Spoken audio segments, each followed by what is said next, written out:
कहीं न कहीं सत्संग, कहीं न कहीं कथाएं होते ही रहते हैं।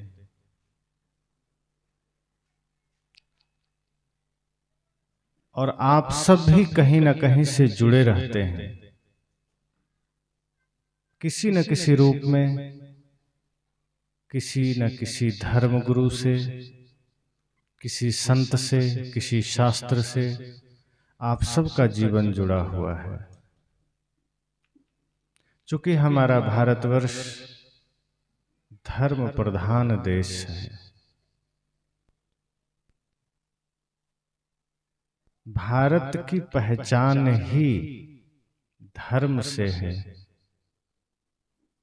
भारत की पहचान ही योग ध्यान से है, भारत की पहचान ही ऋषि मुनि सती साध्वी वीर वीरांगनाओं से है।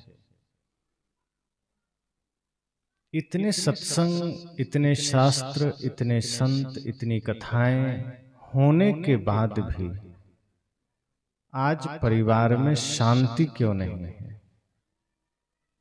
सबसे बड़ी समस्या यह है। आए दिन लोग ये सवाल करते हैं कि हम कोशिश तो बहुत करते हैं, सत्संग करते हैं, पूजा करते हैं, पाठ करते हैं, व्रत करते हैं, परिवार में शांति नहीं है। सारा ज्ञान हमारे देश में, बड़े बड़े शास्त्र हमारे देश में, बड़े बड़े पंडाल हमारे देश में लगते हैं, पर शांति क्यों नहीं है? ये हम सब विचार क्यों नहीं करते? एक सामान्य सी व्याधि जीवन में आ जाए, शरीर में आ जाए, तो आपको पता है कि औषधि लेना पड़ेगा।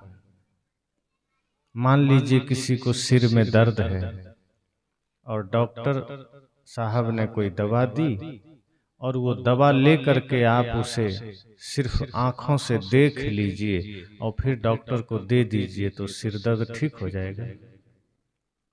आप ये जानते हैं कि ये दवा देखने से काम नहीं करेगी, ये दवा ग्रहण करनी पड़ेगी। आपको भूख लगी है और हमारे व्यवस्थापक भोजन की थाली सामने देकर और फिर उठा लें कि बस हो गया, देख लो पेट भर जाएगा। कितने लोग का पेट भर जाए?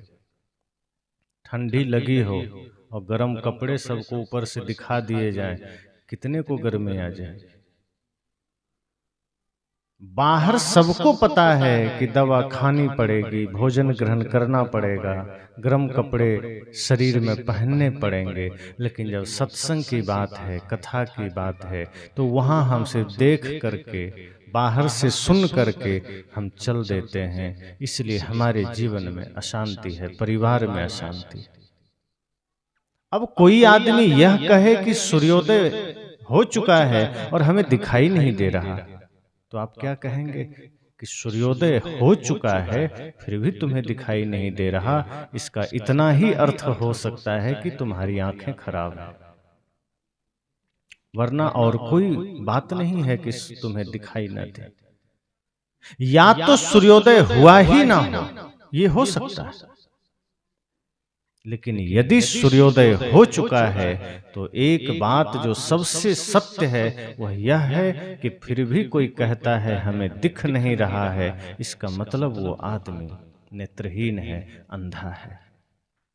कोई कहे कि हम कथा करते हैं, सत्संग करते हैं, व्रत करते हैं, फिर भी परिवार में अशांति है, इसका मतलब वो कथा, वो सत्संग हमारे हृदय में उतरा ही नहीं है, वो गुरु का ज्ञान हमारे आचरण में उतरा ही नहीं है। और ये सत्संग का प्रयास यही है कि ज्ञान हमारे आचरण में उतरे, सिर्फ कानों में नहीं। हम तो सत्संग सुनते हैं कान के द्वारा, और कान से सुन करके दूसरे कान से या तो निकल जाता है या फिर मस्तिष्क में रुक जाता है, वो दोनों ओर से हृदयंगम नहीं हो पाता, हमारे आचरण में नहीं उतर पाता। इसलिए हमारे पास सत्संग में सुने हुए शब्दों की जानकारी तो हो जाती है, शास्त्र में पढ़े हुए शब्दों की जानकारी हो जाती है, लेकिन वो हमारे आचरण से उसका संबंध नहीं हो पाता, उस ज्ञान का कनेक्शन हमारे कर्म से नहीं हो पाता। इसलिए जब लोग ये सवाल करते हैं कि हम भक्ति करते हैं फिर भी अशांति है, हम पूजा करते हैं फिर भी अशांति है।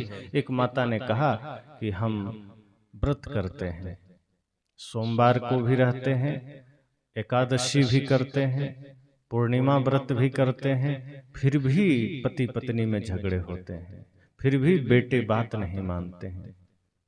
मैंने कहा कि आप व्रत रहते हैं, इसका अर्थ इतना हो गया है कि आप उस दिन भोजन नहीं करते हैं, और तो इससे ज्यादा कुछ भी नहीं है इसका अर्थ। आपको लगता है कि आप भूखे रह लिए तो पति ठीक हो जाएंगे, तो भूखे रहने से पति कैसे ठीक हो जाएंगे? पति को अगर सही करना है, और पहली बात तो ये भाव ही गलत है कि पति को सुधारना है। पहली बात तो यह सोचिए कि स्वयं को सुधारना है, हम दूसरे को सुधारने का ख्याल ही गलत में ले आते हैं। इस धरती पर कोई किसी को सुधार नहीं सकता है। हाँ, हम स्वयं को सुधार करके दूसरे को प्रेरणा दे सकते हैं कि मेरे जीवन में इतनी शांति है, इतनी समृद्धि है, इतना आनंद है, तुम भी पा सकते हो। तो रास्ता है भी, तो रास्ता भूखे रहने से नहीं निकलता है। मैंने कहा कि आप व्रत रहती हैं, मतलब आप भोजन छोड़ देते हैं। भोजन छोड़ दिए, शाम को आप किसी मंदिर में गए या घर में ही भगवान की मूर्तियां निकाले और वहां बैठ करके थोड़ी देर आपने अगरबत्ती जलाई, पूजा किया, ध्यान किया, उसके बाद आपने व्रत तोड़ा। आप सोचे इतना काम करने के बाद तो भगवान की कृपा बरस जानी चाहिए, इतना काम कर लेने के बाद तो सत्संग का फल मिल जाना चाहिए। तो भूखे रहने से अगर किसी को फल मिलता तो धरती पर कितने ऐसे लोग हैं जो महीनों नहीं खाते हैं, उसको तो सबसे ज्यादा फल मिल जाता। भूखे रहने से कोई कृपा थोड़े मिलती। आप एकादशी रह लीजिए, कुछ भी रह लीजिए, हमें गलतफहमी हो जाती है कि हम भूखे रह लेंगे, हम कुछ नहीं खाएंगे, व्रत कर लेंगे तो काम बन जाएगा। सदगुरु कहते हैं व्रत का मतलब ही है अपने बुरे विचारों का त्याग करना। व्रत का मतलब है जीवन में सत्य को धारण करना। व्रत का मतलब है सद्गुणों को धारण करना। आप अगर सद्गुणों को धारण करते हैं, पति से या पति पत्नी से प्रेम से बोलते हैं, तो वही आपका व्रत है।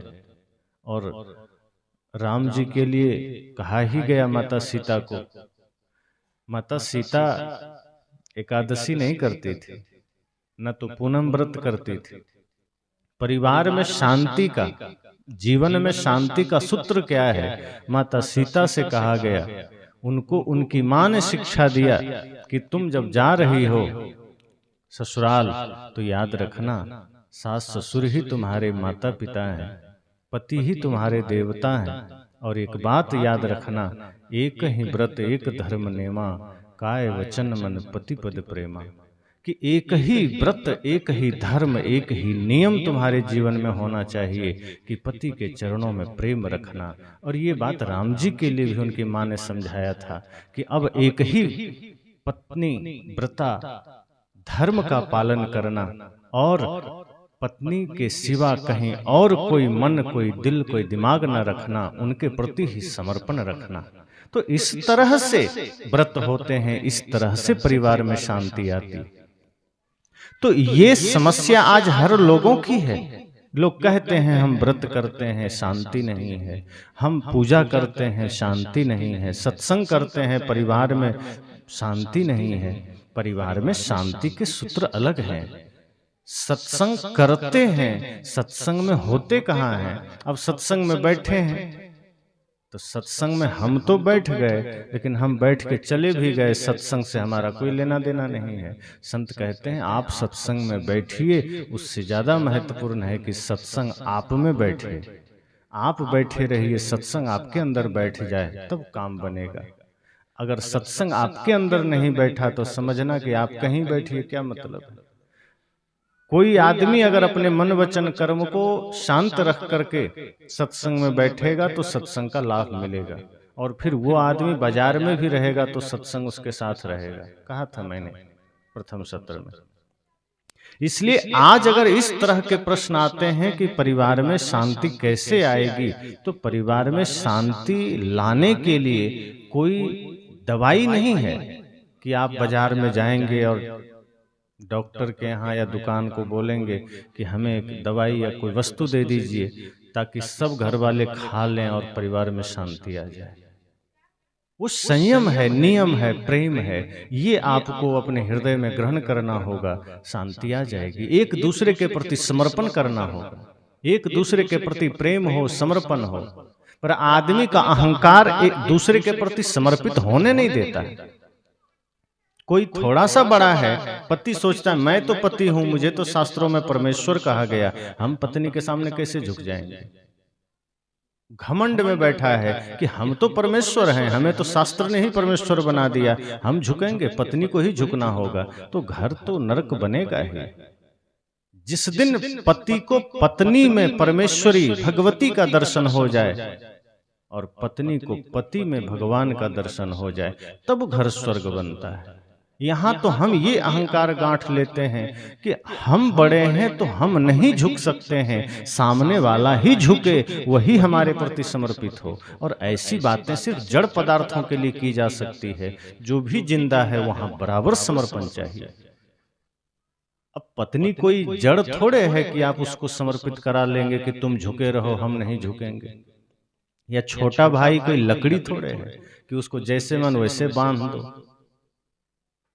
छोटा भाई हो, पत्नी हो, बच्चे हैं, पड़ोसी हैं, मित्र हैं, माता पिता हैं, ये कोई बाहरी ठोस वस्तु नहीं है जिसको आप जैसा चाहें समर्पित करा लें। ये काम निर्जीव पदार्थों के साथ हो सकता है। जैसे माइक हमारे सामने है, ये माइक जड़ है, इसमें चेतना नहीं है।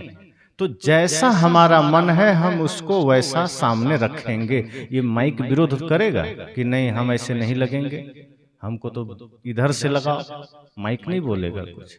ये निर्जीव है, इसका समर्पण बिल्कुल तय है, ये मना नहीं कर सकता। कैमरे लगे हैं, वो कैमरे नहीं कहेंगे कि अब मेरा समय इधर हो गया, उधर दर्शकों की तरफ कर दो। वो जिधर रख दिए वो रखा है। ये माइक ये नहीं कह सकता कि अब मैं थक गया हूं, अब थोड़ा दूसरे माइक को बुला लो, मैं थोड़ा देर विश्राम करूंगा। ये निर्जीव है, ये जड़ है, ये मना नहीं कर सकता। हम यही आदमी के साथ चाहते हैं कि यही सजीव प्राणी के साथ हम करें। माइक ये विरोध नहीं करेगा कि मान लीजिए हम इसमें कुछ अच्छी बातें कर रहे हैं, तो ऐसा भी नहीं है कि माइक प्रसन्न हो जाएगा कि चलो आज मेरे द्वारा कुछ अच्छी बातें सुनाई गई। और कोई आदमी माइक पकड़कर गाली देना शुरू करे तो क्या माइक रो के भाग लेगा कि नहीं नहीं ये तुम गाली दे रहे हो, मैं नहीं रहूंगा। ये निर्जीव है, आप इसमें गाली बकिए तो भी ये रहेगा, आप प्रेम की बात करिए तो भी रहेगा। पैसे आपके पास हैं, उसी पैसे से आप दूध खरीदिए तो पैसा आपको धन्यवाद नहीं देगा कि तुमने मेरा सदुपयोग किया। और उसी पैसे से आप शराब खरीदिए तो पैसा नाराज नहीं होगा कि तुमने मेरा दुरुपयोग किया। वो निर्जीव है, आप उसको जैसा चाहें रख सकते हैं। तो हमारी आदत वही हो गई है कि जैसे हम पैसे को रखते हैं, पैसा मना नहीं करता। जैसे हम लकड़ियों को अर्थात वस्तुओं को रखते हैं, पदार्थों को रखते हैं, वही आदमी का मन हो गया कि हम पत्नी को वैसे ही रखें, जब कहें, जो कहें, जैसा कहें वैसा करे, वैसा सुने, और इसलिए विवाद होता है। वैसा ही हम भाई के साथ करते हैं कि मैं तो कुछ भी करूं वो मेरा धर्म है। रावण यही तो कहता था कि मैं धर्म के अनुसार नहीं चलता, बल्कि मैं जो करता हूं वही धर्म है। वही आज हम सोचते हैं कि मैं जो कर रहा हूं वही असली है, वही ज्ञान है, वही सब सही है। छोटा भाई अगर कुछ कह दिया तो हमें चोट लगती है कि हमको सिखाएगा, हमसे ज्यादा ज्ञानी तुम है। परिवार टूटने के एक कारण नहीं है, छोटे छोटे बहुत से कारण हैं। संतजन तो कहते हैं कि प्रमुख 2 कारण हैं। अगर ये 2 कारण हमने ठीक कर लिए तो परिवार भी नहीं टूटेगा, समाज भी नहीं टूटेगा और राष्ट्र भी नहीं टूटेगा। वो प्रमुख कारण 2 कौन से हैं? एक है स्वार्थ, एक है अहंकार। जहाँ स्वार्थ और अहंकार खड़ा हो वहाँ कोई भी परिवार संगठित नहीं रह सकता, वो स्वर्ग नहीं बन सकता। स्वार्थ एक दूसरे में प्रेम होने नहीं देगा और अहंकार झुकने नहीं देगा। अगर कभी मन को लगा भी कि हाँ मुझसे गलती हो गई है, थोड़ा सा झुक जाने से बात बन सकती है। अहंकार कहेगा तुम झुकोगे, शोभा नहीं देता। अहंकार आपको और खड़ा कर देता कि नहीं तुम्हें नहीं झुकना है। अब आप अहंकार के चपेट में आ गए, जहां झुकने से बात बन सकती थी अहंकार ने आपको और खड़ा कर दिया। जबकि झुकना हमारे लिए शर्म की नहीं, गर्व की बात होनी चाहिए, क्योंकि जिसमें गहराई होती है, जिसमें वजन होता है, जिसमें कुछ विशेष होता है, उसी के अंदर विनम्रता है, उसी के अंदर समर्पण है, उसी के अंदर झुकने की बात है। जो खाली है वो अकड़ के खड़ा रहता है। भगवान कृष्ण को राजसूय यज्ञ में जब पांडवों ने बुलाया तो सब ने ड्यूटी बांट ली। किसी ने कहा कि हम भंडार में देखेंगे काम, किसी ने कहा हम बाजार से सामान लाएंगे, किसी ने कहा हम और अतिथियों का थोड़ा स्वागत कर लेंगे, जगह बता देंगे किसको कहाँ बैठना है। इस तरह से सबने अपनी अपनी ड्यूटी ले ली। भगवान ने कहा श्री कृष्ण ने कि हमें तो कोई ड्यूटी नहीं दिया। तो पांडवों ने कहा प्रभु आप भला क्या करेंगे, वैसे भी कोई ड्यूटी बची भी नहीं है। तो भगवान श्री कृष्ण ने कहा कि अपने अपने अनुसार से तुम सबने अपनी ड्यूटी बांट ली, अपना काम चुन लिया, पर अभी भी एक काम बचा हुआ है और वो मैं करूंगा। तो लोगों ने कहा अब तो कोई काम नहीं बचा। भगवान श्री कृष्ण ने कहा कि आए हुए संतों का चरण मैं धोऊंगा और उनके जूठे पत्तल में उठाऊंगा। सोचिए, तभी तो वो कृष्ण बने, तभी तो नर से नारायण बने। हम अपने घर में अपनी ही थाली उठाने में शर्मिंदगी महसूस करते हैं कि खा के बैठे हैं, पत्नी आएगी उठाएगी। हमें बनना तो कृष्ण की तरह है, बनना तो राम की तरह है, लेकिन कृष्ण तो जूठे पत्तल भी उठाए थे और कहा जाता है वो गोवर्धन भी उठाए थे। और आज के आदमी को तो गोबर उठाने में शर्म आती है, तो कहां से बनेगा कृष्ण। अपनी थाली उठाने में हमें शर्मिंदगी महसूस होती है, भले ही मक्खी भिनभिना रही हो हम देखते रहेंगे। झाड़ू लगाने में हमें शर्म महसूस होती है। परिवार ऐसे नहीं चलता। ये अलग बात है कि आप कर्म करिए, भले ही बच्चे या पत्नी आपको रोक दें कि नहीं रहने दीजिए हम कर लेंगे, लेकिन आगे बढ़ के आप करिए। तो पहले से ही हम मालिक बन के बैठ जाते हैं, नहीं तू ही कर, हम थोड़े झाड़ू लगाएंगे। संत कहते हैं छोटा काम मानना ही सबसे पहली अकड़ है कि हम किसी काम को छोटा समझ लेते हैं, हम किसी की बात को छोटा समझ लेते हैं, किसी काम को छोटा समझ लेते हैं। श्री कृष्ण ने यह दर्शाया कि झाड़ू लगाना भी बड़ा काम हो सकता है, पत्तल उठाना भी बड़ा काम हो सकता है। अगर मन निर्मल हो तो सारे काम पूजा और बड़े काम बन सकते हैं। सदगुरु कबीर तो कपड़ा सिलते थे और बेचते थे, कहाँ छोटे हो गए। जितने महापुरुष हुए हैं उन्होंने अपने कर्म से दिखाया कि कर्म सच्चे मन से किया जाए तो सारे कर्म पूजा बन जाते हैं, श्रेष्ठ बन जाते हैं। अगर यह भाव हम घर में लेकर आ जाएं तो घर भी तो स्वर्ग बन सकता है। तो घर टूटता कब है, जब अहंकार गांठ लेते हैं कि मैं तो बड़ा, और जैसे ही यह भाव आया मैं बड़ा, तो बीमारी शुरू हो जाती है। अब क्या बड़ा, अगर देखा जाए तो बड़प्पन किस चीज में है। थोड़ा सा पद किसी चीज का मिल गया तो हम स्वयं को बड़ा मान लिए, बढ़िया धन पास में है तो हम बड़ा मान लिए, रूप है तो बड़ा मान लिए। और ये सब से कोई बड़प्पन थोड़े होता है। बड़प्पन हमारे जीवन में हमारे पवित्र कर्मों से होते हैं, हमारी विनम्रता से है, हमारे समर्पण, हमारी सरलता से है। अब ध्यान कर रहे हैं, ध्यान करते करते अहंकार आ गया कि हमसे बड़ा ध्यानी कौन हो सकता है। अब जो ध्यान मन को निर्मल करने के लिए था वही ध्यान अहंकार का कारण बन गया, मतलब ध्यान घटित ही नहीं हुआ। सत्संग करते करते अहंकार आ गया कि हम तो सत्संगी हो गए। तो सत्संग तो अहंकार मिटाने का काम करता है, सत्संग से ही अहंकार आ गया, मतलब सत्संग में भी चूक गए। इसलिए संत कहते हैं आज पारिवारिक जितनी भी समस्याएं हैं, जितने भी झगड़े हैं, वो सब स्वार्थ के कारण हैं, अहंकार के कारण है। स्वार्थ इस मामले में बढ़ गया है, इतना ज्यादा बढ़ गया है कि आदमी अपने सिवा दूसरे को देखता ही नहीं है। माता पिता को भी नकार देता है कि कोई चीज है तो बस अपने को मिलना चाहिए। भाई से तो दूरी बन ही गई। एक आदमी तो कहता ही है कि कलयुग में भाई से कभी मित्रता हो नहीं सकती, भाई के साथ हम रह नहीं सकते। ये कलयुग का प्रभाव है।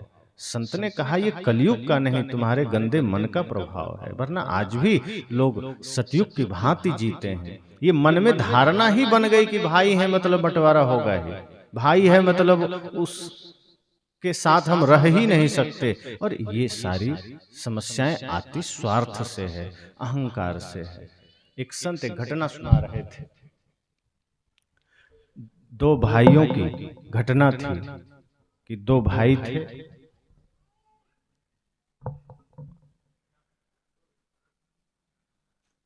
तो एक भाई थोड़ा समझदार, समझदार का मतलब यहां है चालाक, वो चालाक था। समझदार उसे नहीं कहेंगे, थोड़ी चालाकी करता था। और छोटा भाई भोला भाला था। तो अवस्था बड़ी हो गई दोनों की, माता पिता भी गुजर गए, दोनों की भी उम्र बढ़ गई। तो बड़े भाई की चालाकी ये थी कि उसको लगता था कि पिताजी तो रहे नहीं और छोटा भाई थोड़ा भोला भाला है, तो इसका सब धन हम ही हड़प लें।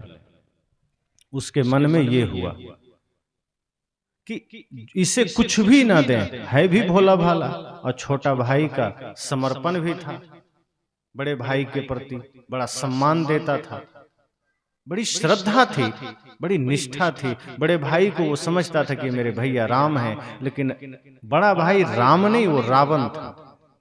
वो किसी भी मामले में छोटे भाई में भरत का दर्शन नहीं करता था, लक्ष्मण का दर्शन नहीं करता था। उसे सीधा लगता था कि बस ये विभीषण है, लात मार के भगा देना है, सब हम ही रख लेंगे। लेकिन छोटे भाई के मन में थोड़ी भी कटुता नहीं थी, कलुषित भावना नहीं थी, कोई बुरे विचार न थे। इसलिए उसने कहा कोई बात नहीं, हमारे जीवन में तो मैं अकेला हूं, न बच्चे हैं न पत्नी है, मैं तो विवाह भी नहीं किया न करूंगा। आपके बच्चे भी हैं, पत्नी भी हैं, परिवार है, सब जमीन आप ही ले लीजिए, घर आप ही ले लीजिए, हमें तो बस आपका प्रेम चाहिए। ऐसे निर्मल भाई को भी देखकर बड़े भाई के मन में थोड़ी सी संवेदना पैदा नहीं हुई, करुणा नहीं जगी। वो इतना क्रूर आदमी, उसने सोचा कि अच्छा है ये भोला भाला है, वरना आधा ले लेता। चलो अब इसे कुछ भी नहीं देंगे। घर में भी थोड़े दिन रखा और एक दिन उसको घर से भी निकाल दिया। कहा तुम जाओ, अब तुम इस घर में नहीं रह सकते। उसकी क्रूरता इतनी बढ़ गई कि सब कुछ उसका हड़प करके भी उसको घर से निकाल दिया। बेचारा सोचा कोई बात नहीं, बड़े भाई हैं, मुझे कोई दिक्कत नहीं, मैं कहीं भी दो रोटी खा लूंगा कमा करके। वो चला गया। वो अपना कहीं किराए का रूम लेकर के अकेले रहने लगा। अपने खाने पीने के लिए थोड़ी सी छोटी नौकरी कर ली उसने। बड़े भाई अपना बिजनेस व्यापार करने लगा, बढ़िया धन संपदा हड़प ही लिया था, सब उसके पास था ही। बीच में 7 दिन के लिए व्यापार के लिए बाहर गया। उसके बाद जब वो बाहर चला गया तो बड़े भाई के घर में एक दिन अचानक आग लग गई। उसके जाते ही वो बाहर गया तो घर में आग लग गई। और छोटा भाई टहलते हुए उधर निकल रहा था, दूर से देखा कि बड़े भाई के घर में आग लग गई। वो घबराया, कहा अरे ये क्या हो गया। तो जब पास में गया तो देखता है भयंकर आग लगी है, चारों तरफ आग लगी, अफरा तफरी मची हुई है, सब लोग में हाहाकार हो गया, पड़ोसी में हाहाकार हो गया। वो भी घबरा गया।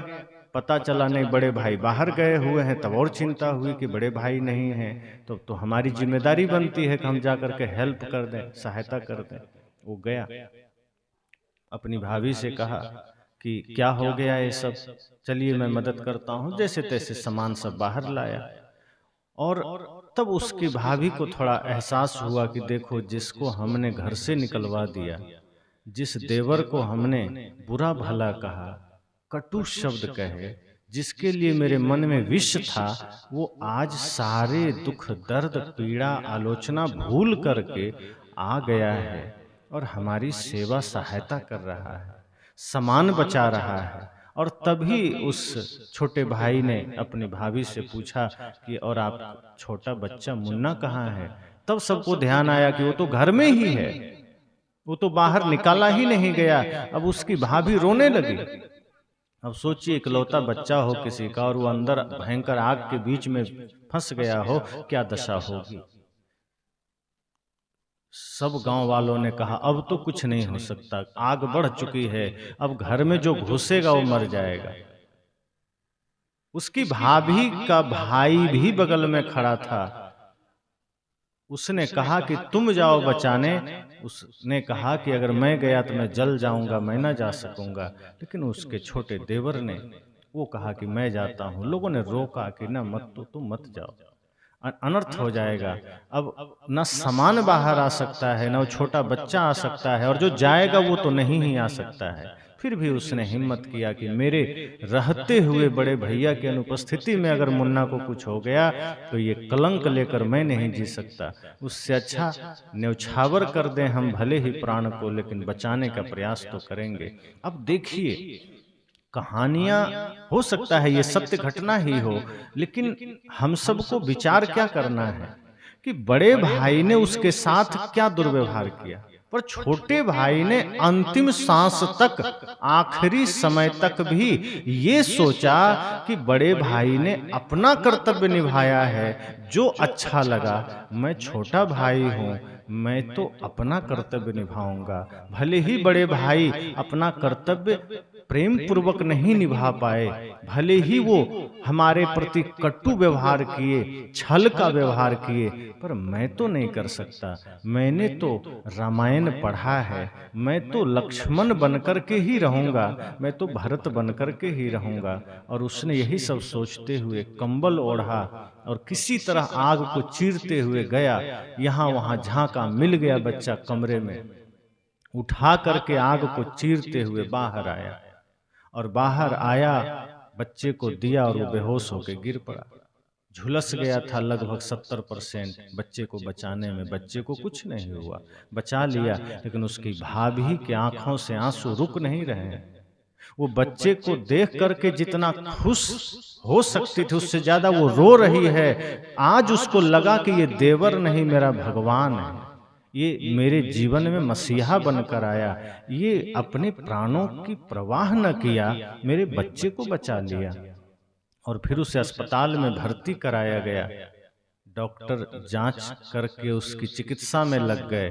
धीरे धीरे चिकित्सा शुरू हुई, और तब उसका बड़ा भाई जब लौटा तो गई पत्नी लेने स्टेशन। तो जब भाई गाड़ी में बैठा तो पत्नी क्या कहती है कि चलो आज मंदिर चलते हैं। तो बड़े भाई ने कहा तुम तो पहले कभी मंदिर नहीं जाती थी, आज मंदिर की बात, कहाँ आज मंदिर चलेंगे। उसने सोचा 2-4 मिनट के लिए ले जाएगी, चलो कोई दिक्कत नहीं, चलते हैं, क्या दिक्कत है। तो उसने भी मना नहीं किया, और उसकी पत्नी ड्राइवर से कही कि चलो गाड़ी को ले चलो सरकारी अस्पताल की ओर। तो उस सेठ ने, बड़े भाई ने कहा कि अस्पताल की ओर क्यों, मंदिर की ओर न, कहा चलो तो पहले चुपचाप। अस्पताल के पास ले गए, फिर कहा चलो जहां वो जला हुआ वार्ड था, जो बर्निंग सेंटर, जिस तरफ जो जले हुए लोगों को रखा जाता था, जहां इलाज होते थे, उधर ले गए। अब वो आदमी हड़बड़ा रहा है कि ये मंदिर बोल करके ये कहाँ ले आई, चारों तरफ लोग तराह रहे हैं, त्राहिमाम त्राहिमाम है, कोई रो रहा है, कोई कराह रहा है, किसी के शरीर मतलब ऐसा जला हुआ नजारा। उस बीच में उसका भाई भी वहीं लेटा था, कंबल से ढका हुआ था, इलाज चल रहा था। पत्नी ने कहा आओ, ये मंदिर और ये मेरे भगवान। तो कहा कौन है। जब कंबल हटाया कहा अरे ये नालायक, इसके पास तो ले आई, क्या हो गया ये, कुछ इधर उधर पाप करते हुए जल गया होगा। पत्नी ने कहा तुम बड़े नादान हो, बड़े मूर्ख हो, बड़े गंवार हो, ये मेरे भगवान हैं, ये तुम्हारा भाई नहीं, तुम्हारे भाई के रूप में भगवान है। तुम जब नहीं थे तो घर में जो दुर्घटनाएं हुई है, उस दुर्घटना में इसी ने तुम्हारे इस इकलौते बच्चे को बचाया है और उसी में ये जल गया है। तुम तो जहर भर कर इसके लिए जी रहे थे, हम जहर भर के जी रहे थे, पर इसने तो अपने हृदय में अमृत भर रखा था और उसी अमृत के वजह से ये आज तुम्हारे दीपक को बचाया है अपनी कुर्बानी देकर। इतना सुनना था तब बड़े भाई को आभास हुआ कि हम तो बहुत ही गलत सोच रहे थे। इसे भोला भाला समझ करके हमने छल किया, कपट किया। वो तो सच में धर्मात्मा निकला, उसकी सारी हेकड़ी निकल गई और तब आंखों में आंसू आए कि नहीं, भूल हो गई हमसे। कभी कभी आप अपनी भावनाओं से, अपने त्याग से, अपने समर्पण से, कहा भी गया है कि पत्थर पर भी लकीर बन सकती है अगर हम ठान लें। तो भाई, बड़ा भाई कितना भी क्रूर था, कितना भी अकड़बाज था, कितना भी छल कपट करने वाला था, लेकिन छोटे भाई ने अपना धर्म नहीं छोड़ा, अपना कर्तव्य नहीं छोड़ा।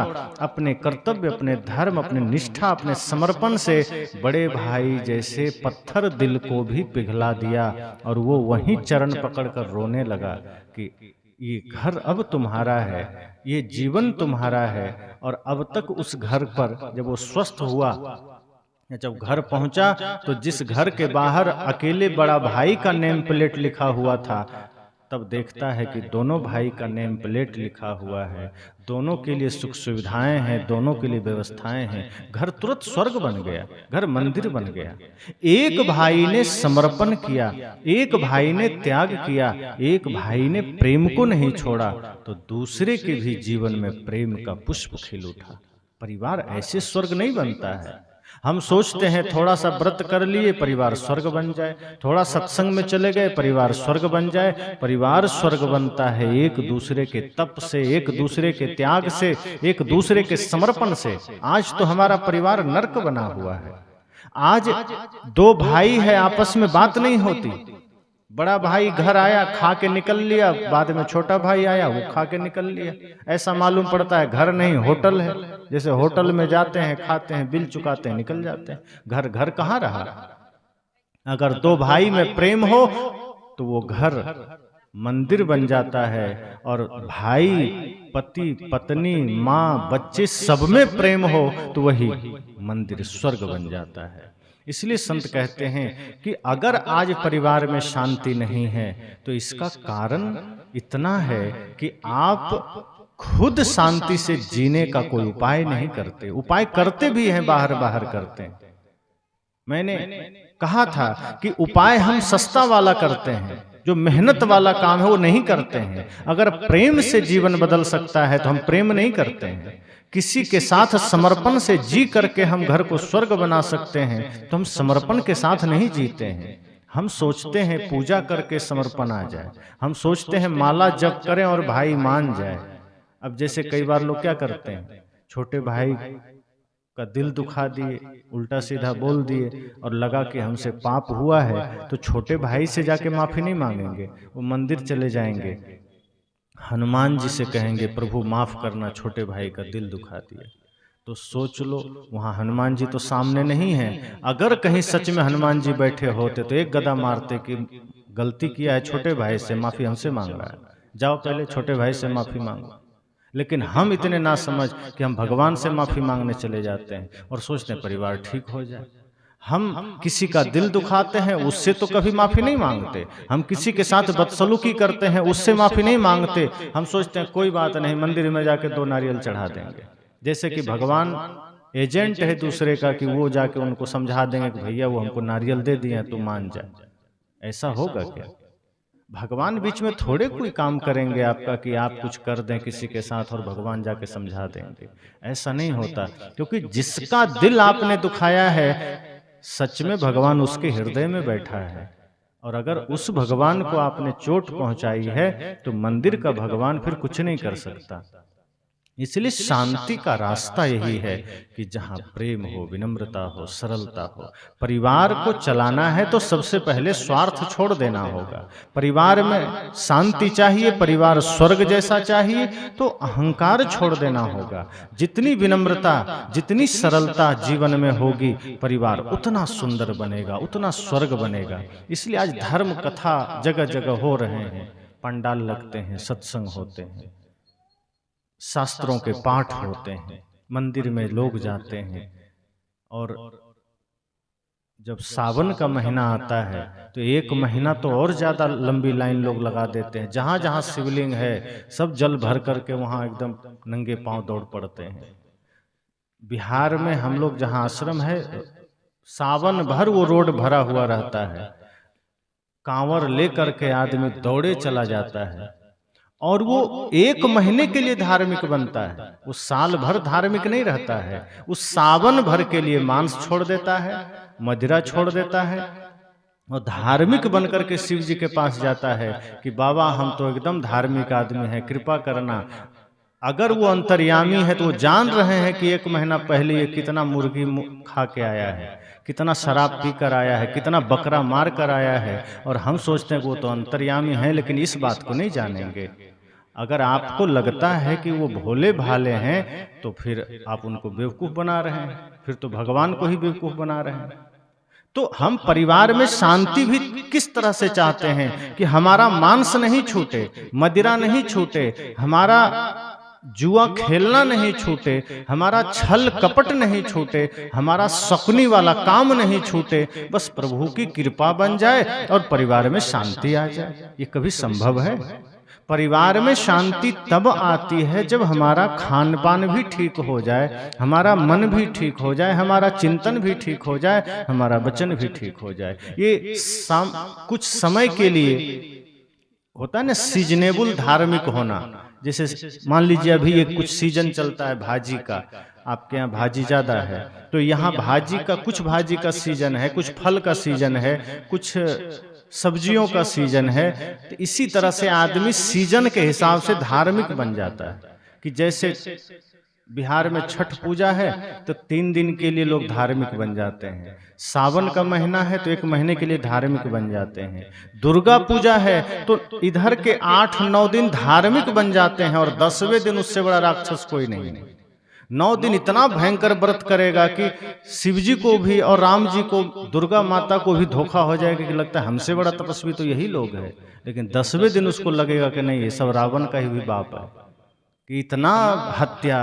हम कहते हैं मुसलमान बकरीद में बकरियां काटता है, तो ये हिंदू कौन सा कम है जो दुर्गा पूजा में बकरे काटता है? दोनों में से तो अंतर कुछ भी नहीं है, हिंसा तो हिंसा है। तो हम ये करके परिवार में शांति चाहते हैं।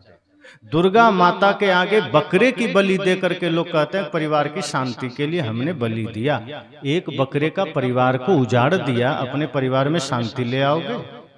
अरे बकरे का परिवार तुमने उजाड़ा है, उसके अंदर भी वही परमात्मा है, वही जीव है। तो हम परिवार में शांति तो चाहते हैं, लेकिन वैकल्पिक व्यवस्था के साथ, अपने जीवन में संयम से नहीं, श्रद्धा से नहीं, भक्ति से नहीं, उपासना से नहीं। हम चाहते हैं कि जीव हत्या करनी पड़े तो कर दें, कहीं घूस देना पड़े तो दे दें, सिर्फ नारियल चढ़ाना पड़े तो चढ़ा देंगे, 1-8 लाख रुपया दान करना पड़े कर देंगे, लेकिन विकारों का त्याग ना करना पड़े और परिवार स्वर्ग बन जाए।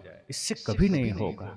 ये जो कभी कभी हम धार्मिक हो जाते हैं, और कई लोग तो हैं सुबह 1 घंटे के लिए धार्मिक हो जाते हैं।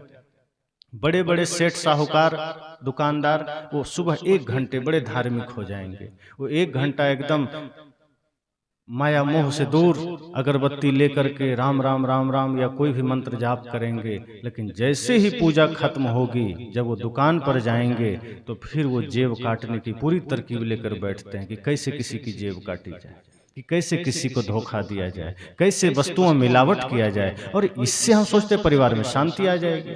कई लोग तो कहते ही हैं कि हम जितने भी तीर्थ यात्रा करते हैं उसका एक ही उद्देश्य होता है, साल भर में जो पाप करते हैं उसको जाके धो देते हैं। उनको ये वहम भी लोगों ने डाल दिया है मन में, पंडित पुजारियों ने, कि हाँ तुम अगर 1 लाख बार राम का नाम जप लोगे या काशी प्रयाग जैसे तीर्थों में एक बार डुबकी लगा लोगे तो तुम्हारे साल भर के पाप नाश हो जाएंगे। और ऐसा लिख भी दिया गया कि गंगे तव दर्शनार्थ मुक्ति, तुम्हारे दर्शन से मुक्ति है।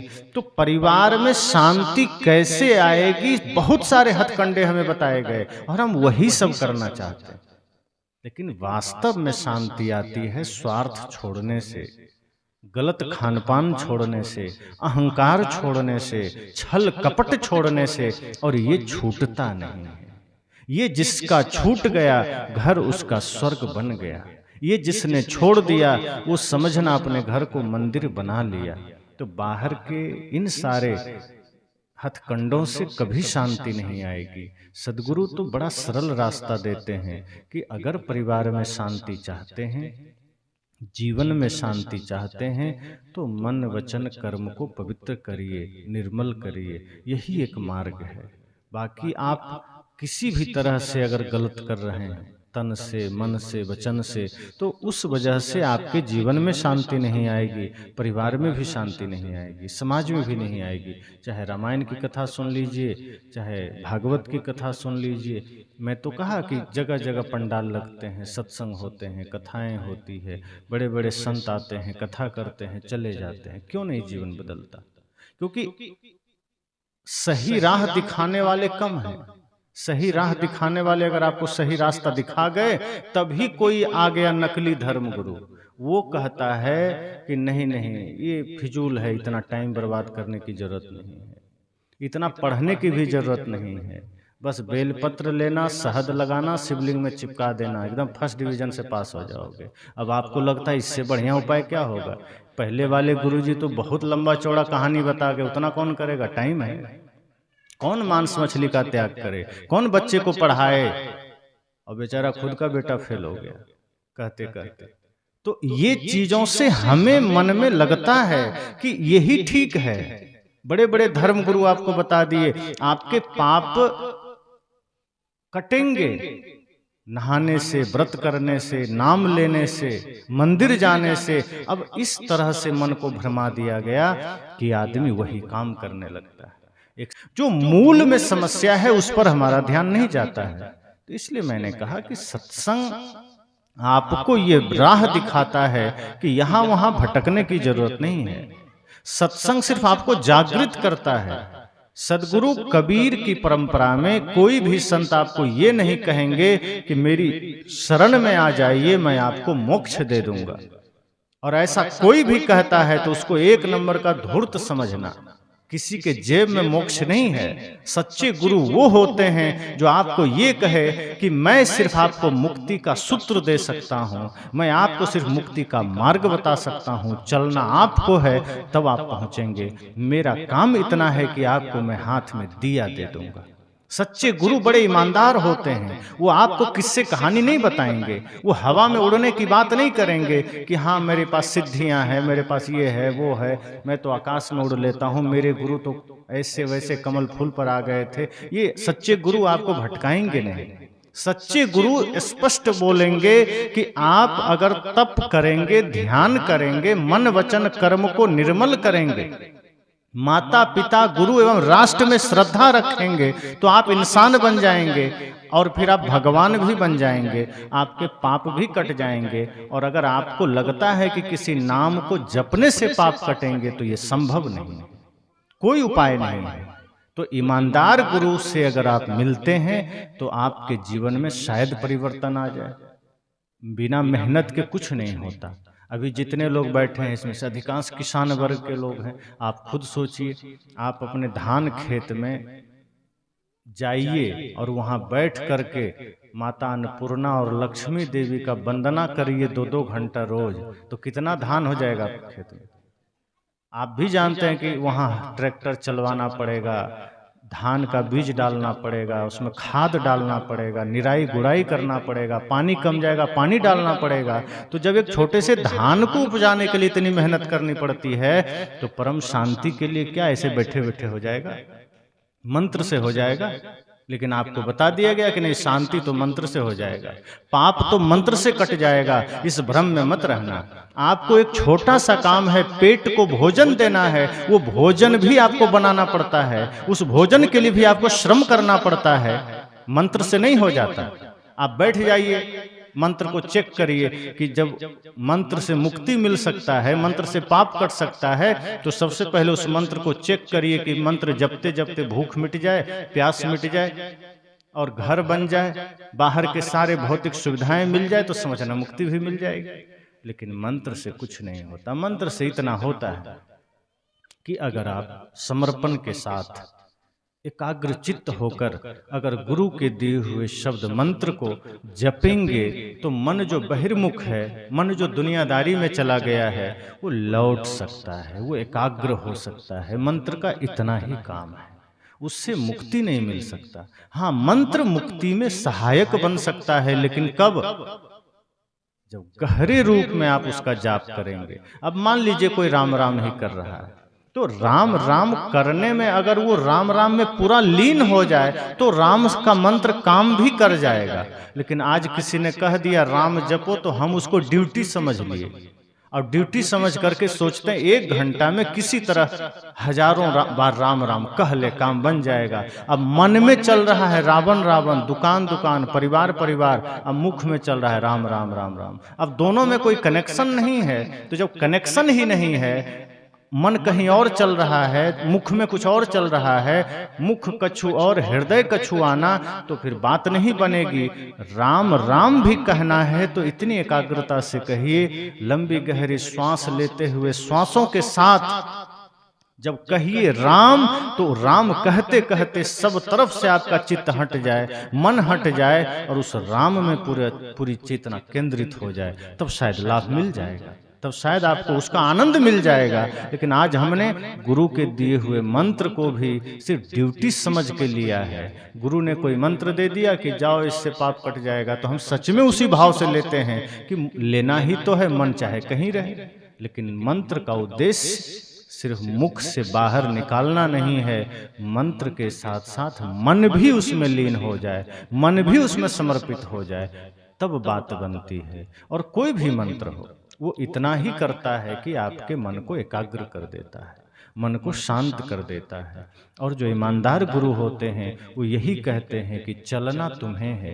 इसलिए तो बुद्ध ये नहीं कहते हैं कि मैंने अपना दिया जला लिया, अब तुम्हें कुछ नहीं करना है, बस तुम मेरा नाम जप ले, तुम बुद्धम शरणम गच्छामि कर लो, संघम शरणम गच्छामि कर लो, धम्मम शरणम गच्छामि कर लो, और तेरा काम बन जाएगा। उन्होंने बड़ी ईमानदारी से कहा, नहीं, अपदीपो भव, तुम भी अपना दिया जलाओ, तब बात बनेगी। मैंने जला लिया है। सदगुरु कबीर भी कहते हैं, जो तू चाहे मुझको छाड़ सकल की आस, मुझ ही ऐसा होए रहो, तब सब सुख तेरे पास। वो ये नहीं कहते कि मैंने परम शांति को पा लिया, मैंने सत्य को पा लिया, अब तुम सिर्फ कबीर कबीर कबीर करते रहो, तुम शांति पा लोगे। वे कहते नहीं, फिर तो ये नासमझी हो गई, फिर तो वही बात हो गई भ्रम की। सदगुरु कहते हैं कि अगर तुम सच में शांति चाहते हो तो मुझ जैसा बनो, अर्थात जिस तरह मैं निष्कामी हूं, जिस तरह मैं निश्चल हो गया हूं, मैं निर्माण हो गया हूं,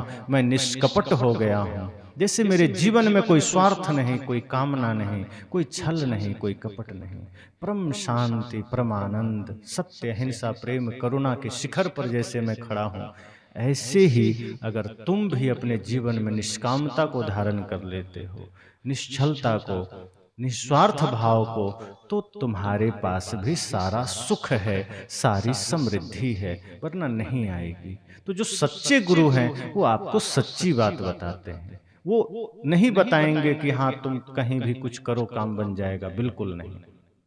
तो मैंने कहा कि परिवार में अगर अशांति है, मन में अशांति है, जीवन में अशांति है, तो ये बाहर के कृत्यों से नहीं मिटने वाला है। कि हम बाहर कुछ करते रहें, इधर मन कुछ और करता रहे, कि मंदिर में जाके ओम जय जगदीश हरे करें और भीतर भीतर चले कि किसको लूटना है, किसके साथ छल करना है, किसके साथ कपट करना है। कि बाहर से पूजा और भीतर शकुनी का कपट जाल नहीं चलेगा। बाहर से पूजा और भीतर मंथरा की चालें नहीं चलेगा। बाहर से राम और भीतर से रावण बिल्कुल नहीं चलेगा। सदगुरु कहते हैं अगर राम जैसा आचरण तुम्हें बाहर दिखाना है तो भीतर भी राम का आचरण हो जाए, भीतर भी वही बाहर भी वही, फिर कोई दिक्कत नहीं। फिर समझना कि आपके जीवन में शांति आ जाएगी, परिवार में शांति आ जाएगी। परिवार के बिखराव का कारण कोई ईंटें पत्थर नहीं है। घर में कोई समस्या थोड़े है, झोपड़ी में भी आनंद आ सकता है, लेकिन आदमी ठीक हो जाए, आदमी का मन ठीक हो जाए। हम तो घर को सोचते हैं घर में ही दोष है, घर के वस्तुओं में दोष है। घर में क्या दोष है? आपके झगड़े का कारण ईंटा पत्थर थोड़े है, वो बालू सीमेंट नहीं है, वो तो आपने लगा दिया, वो आपकी सुरक्षा के लिए खड़ा है। आपका मन आपके विवाद का कारण है, आपका मन आपके अशांति का कारण है। और जब हम अपने तरीके से अपने अपने मन को निहारेंगे, मन को देखेंगे, मन को संवारेंगे, मन को तरासेंगे, तब हमारे भीतर से शांति प्रकट होगी। अभी तो हम सब अनगढ़ा पत्थर की भांति हैं। किसी ने कहा तो हम बाहर बाहर कर लिए, लेकिन हमने स्वयं को गढ़ा कहाँ है? आप सड़कों में देखिए, किनारे बड़े बड़े कहीं पत्थर आपको मिल जाएंगे, तो कहाँ उसकी पूजा है, कहाँ उसकी प्रतिष्ठा है? सड़कों के किनारे पड़े हुए पत्थर का कोई महत्व नहीं है, कोई उसका बहुत बड़ा लाभ लोगों के लिए नहीं है। उसको लोग समझते हैं तो पत्थर है, टुकड़ा है, ये तो किसी को ठोकर का ही काम कर सकता है। उस पर कभी आप थूक भी दे रहे हैं, उस पर जानवर टट्टी पेशाब भी कर दे रहे हैं, उसका कोई महत्व नहीं है। लेकिन कभी किसी कलाकार की नजर पड़ जाती है किसी पत्थर पर और घर ले आता है, छेनी हथौड़ी से तोड़ तोड़ करके उस पत्थर को राम का रूप दे दिया, कृष्ण का रूप दे दिया, गणेश का रूप दे दिया, कबीर का रूप दे दिया। वही पत्थर जो कल तक गलियों में थूक खा रहा था, जानवरों के टट्टी पेशाब झेल रहा था, धूल झेल रहा था, आज किसी मूर्तिकार की नजर पड़ी, छेनी हथौड़ी की चोट सहा उसने और अब वो मंदिर में पूजनीय हो गया, भगवान हो गया। हम सब भी तो अनगढ़ा ही हैं, हम सब भी तो इस संसार के किनारे जहां तहां पड़े हुए हैं, इसलिए तो अशांति है, इसलिए तो समस्याएं हैं। सदगुरु रूपी मूर्तिकार की नजर पड़ी, उन्होंने ठोकना चाहा, हम भाग के खिसक गए कि नहीं, हम तो नहीं सहेंगे चोट, हम तो सस्ता सौदा चाहेंगे, हमें ये मंजूर नहीं है, हमें माता पिता गुरु की सेवा नहीं करनी है, हमें तो मंत्र दे दो कि जाप करके उतना फल मिल जाए जो असंभव है। जाप से फल नहीं मिलता, जाप से थोड़े देर के लिए मन रुकता है, शांत होता है। पर जो सच्चे सदगुरु हैं वो पत्थर की भांति हमें अपने ज्ञान से, अपने आदर्शों से, अपने सूत्र से हमें तराशते हैं, हमें गढ़ते हैं और फिर एक साधारण से इंसान के भीतर से एक सजीव भगवान की चेतना जागृत हो जाती है। फिर इसी इंसान में भगवत्ता जागृत हो जाती है, इसी नर में नारायण का रूप जागृत हो जाता है, इसी नारी में नारायणी का रूप जागृत हो जाता है। फिर हम कीमती हो जाते हैं, फिर वो पत्थर नहीं रह जाता, वो भगवान की मूर्ति हो जाता है।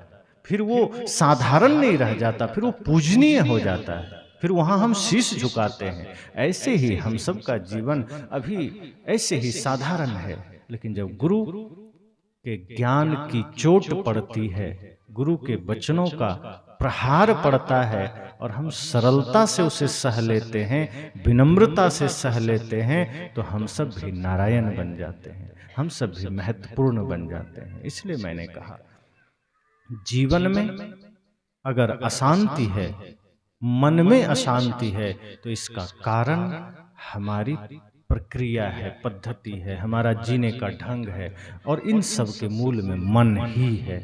जो मन हमने गंदा कर रखा है और नित्य प्रति हम गंदा करते जाते हैं। रात में सोने गए तो हम कहाँ प्रवचन ज़्यादा सुनते हैं? बहुत कम लोग होंगे जो प्रवचन सुन के ध्यान करके सोते होंगे। अधिकांश लोग कोई गाना लगा देंगे, कोई फ़िल्म लगा देंगे, चित्रहार लगा देंगे, कोई शो लगा देंगे, कुछ भी देखते हुए, खाते हुए रात को 12-1 बजे, 2 बजे तक जगेंगे, मस्ती करेंगे, फिर जाके सोएंगे और वो सुबह उठ के सोचेंगे कि शांति क्यों नहीं है? आपने अपनी दैनिक चर्या को ही इतना अशांत बना लिया है, इतना विष से भर दिया है, कहाँ शांति आएगी? शांति जीवन में चाहिए तो समय से सोइए, सोने से पहले संकल्प लीजिए, ध्यान करिए, संतों के प्रवचन सुनिए, फिर सो जाइए। और प्रातः काल ब्रह्म मुहूर्त में जगिए। आज के लोगों का तो ब्रह्म मुहूर्त ही 8-9 बजे होता है, 10 बजे। अगर ड्यूटी जा रहे हैं तब तो किसी तरह ले दे के 7 बजे जग जाएंगे और पता चला कि कल रविवार है तो वही आदमी 11 बजे जगता है। इतना हमारा जीवन बिगड़ गया, तो शरीर भी रोगी हो रहा है, मन भी रोगी हो रहा है। अब जिसका तन रोगी, मन रोगी, अब वो सोचे कि कोई कृपा भगवान की हो जाए और मन और घर और जीवन सब स्वर्ग बन जाए, कभी नहीं होगा। अगर भगवान की कृपा चाहिए तो समय से सोइए, शुद्ध खाइए, ब्रह्म मुहूर्त में जगिए, योग ध्यान करिए और मन को ध्यान से, योग से ही आप साध सकते हैं। ध्यान और योग ही रास्ता है जो मन को निर्मल बना सकते हैं। कपड़े में दाग लग जाएं, आप अपने से साबुन मार के, केमिकल डाल के छुड़ा लेंगे। अब मन में दाग लग जाए तो कहाँ छुड़ाएंगे? ये सत्संग ही तो है, गुरु का वचन ही तो है, गुरु का ज्ञान ही तो है, जहां से मन के दाग छूटेंगे। लेकिन उसके लिए चित्त लगाना पड़ेगा, गुरु के पास जाना पड़ेगा, गुरु के वचन को सुनते सुनते सोना पड़ेगा और जगते के साथ फिर सुनना पड़ेगा। और जब इस तरह से आप करेंगे तब देखेंगे कि आपके मन में प्रसन्नता भी आएगी, स्वर्ग जैसा शांति और सुंदर वातावरण भी आएगा। इसलिए मैंने कहा कि शांति साधारण नहीं है कि हम कुछ भी सोचे, थोड़ा कुछ इधर कर लिया, कुछ व्रत कर लिया, कुछ उपवास कर लिया, शांति आ जाएगी, कि थोड़ा मंदिर चले गए शांति आ जाएगी, कि थोड़ा कोई सत्यनारायण व्रत की कथा सुन लिया शांति आ जाएगी। शांति इन छोटे छोटे चीज़ों से नहीं आया करती। शांति तो आती है मन को निर्मल करने से, शांति आती है प्रतिदिन अपने जीवन व्यवहार को सुधारने से, शांति आएगी अपने दैनिक नित्य क्रिया को सुधारने से।